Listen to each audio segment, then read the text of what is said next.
Chapter 13. The signs were on the side of a tree, two boards, hacked into a shape of an arrow and nailed up with large, handmade cut nails. One pointed to a trail that went straight south, crude letters, Philadelphia, 41M. The other arrow pointed straight east, New York, 38 miles. What do they say? Annie asked. I can get the letters, but I can't put them together so good, yet. Samuel told her. About the same to either place. A 3-day walk. Let's get off the trail. I've got to think on it. They moved back into the undergrowth and settled out of sight. What's to think about? Annie said. We go to New York to get your ma and pa.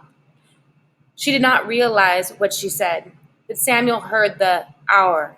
Something had happened in her mind. She'd found a way to stand it all, to keep going. Samuel nodded. What about Caleb? What had Caleb said? Oh, yes, New York was British, but the Americans still held Philadelphia, the center of the new government. Had his mother and father come by here and seen this sign? Did they know that safety and refuge were just 40 miles away? And then did they have to go on to New York?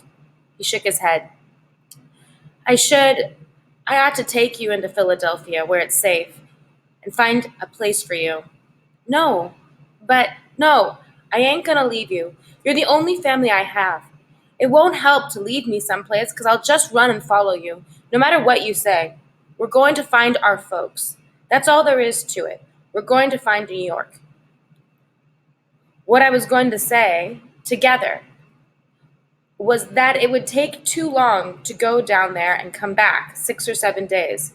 So I guess we'll stick together. Good. That's settled. Samuel almost smiled. She looked so ragged. Her dress was indescribably dirty, and so was her face. Her hair stuck out at odd angles, the dirt was caked on her legs, and her feet looked like shoe leather. And yet, she was ready to do what had to be done. I'm proud, he thought, to have you as a sister. All right, then, he said. Let's go. They had a stroke of luck after they turned toward New York. Later that day, they saw a farm with fresh corn on the field. They crept into the edge of the field and took enough ears for dinner. Just after leaving the field, back in the woods alongside the trail, they heard an awful racket coming up from the road from the rear. Something on wheels was clanging and clanking and rattling along. They were far enough back in the thickest part of the undergrowth so they couldn't see what it was. It stopped nearby. All was quiet, and then Samuel heard dogs panting. Before he and Annie could move, 2 black and white, mostly collie dogs, came up to them in the brush, looked at them each for a moment, directly into their eyes, and gently tried to push them out toward the road, using their shoulders against Samuel's and Annie's legs. Hey! Samuel whispered, leave off! He heard a laugh. You might as well come out of there, a coarse, deep voice shouted. I know right where you are, and I've got a 2-gauge swivel gun aimed at you. You stay here, Samuel whispered to Annie. I'll see what's going on.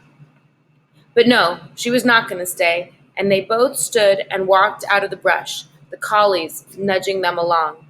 A huge freight wagon stood on the road, so stacked up with everything, from bundles of rags to loops of tin pots tied up like garlands, to 2 saddles, to barrels and buckets and a rocking chair, that it looked enormous, a junk pile on wheels, being pulled by 2 scruffy mules. How's your day? The man on the wagon asked, spitting, and in such a thick Scottish brogue that it was difficult to understand him. I'm Abner McDougall, tinker at large. The 2 dogs are William and Wallace, named after a Scottish hero. He saw Samuel's rifle, and he held up his hands. Don't shoot! I was making a jest about the swivel gun. I'm not armed, as you can see. Don't believe in shooting things. He seemed to be dressed in sewn-together rags and looked as untidy as the junk he was carrying. His voice had a horrible rasping sound, like a steel shovel edge hitting rocks in the gravel. And he was absolutely covered in unkempt gray hair. It was almost impossible to see his face for the hair, and the lower part of his beard was soaked with tobacco stains from dribbled spit. I'm Samuel, Samuel said, and this is Annie.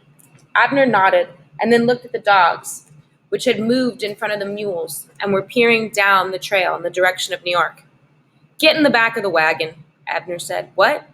"Get in the back of the wagon. Hide the rifle. Now, quick. Someone wrong is coming." "Wrong? Move! Hide the gun!" Abner's firm voice left no room for argument. Samuel took Annie's hand and they climbed up the back of the wagon. There was just room for them to sit with their legs out on the opened wagon bed. Samuel hid his rifle and powder horn beneath a pile of cloth. He had no sooner done this than there was the sound of hooves. A troop of British cavalry dragoons came up round the bend in front of the wagon and stopped. Samuel could see through the side of the wagon. There were about 20 riders in red uniforms and high fur hats and knee-high boots. They were carrying short muskets and sabers. The horses were well lathered, snorting and breathing hard, and the group broke formation and spread around the wagon. Two men pulled their sabers and started poking in the load from the sides until Abner said, "Careful there! That's my Barnes inside." "Your what?" The commanding officer pulled up next to Abner. "My grandchildren. Don't go poking them with your stickers." "The purpose of your trip?" "We're headed for New York. I buy things and sell things. Would you be looking for anything in particular yourself?" "I could have any kind of illegal goods in there," the officer nodded at the wagon. "Any kind of contraband." "I could, but I don't. And besides, I have a merchant's pass from the commanding general's staff, hand-writ and signed and sealed, all official. Let me see it." Samuel heard the rustle of paper being passed back and forth. He could not see the front of the wagon, and then the officer's brusque voice. "All right then, pass on. But watch for anything suspicious. We've just taken New York, and a lot of the rebel runners and deserters are trying to make their way to Philadelphia." Samuel looked at the troopers around the back of the wagon who were looking at him. One smiled and nodded at Annie, but she sat quietly, her eyes big and her jaw tight. "Fall in," the officer commanded, and the men wheeled their horses into formation and rode past. "Up, Brutus! Up, Jill!" Abner slapped the reins across the rumps of the mules, and they grunted and started pulling the wagon, which began to roll ahead slowly. "Stay in the wagon until they're out of sight," Abner said, "until they're gone. Then come up on the seat. We'll talk." Samuel was confused. He decided to trust no one, and yet this old man had come forward and lied for them. He wasn't sure what to do, but some part of him wanted to trust Abner. He watched the cavalry unit disappear around the bend in the road and then stood and climbed alongside the load until he was at the seat, looking down at the backs of the mules. Annie sat down in the middle next to Abner, and Samuel took the outside. "How did you know they were wrong?" Samuel asked. "The dogs. They told me."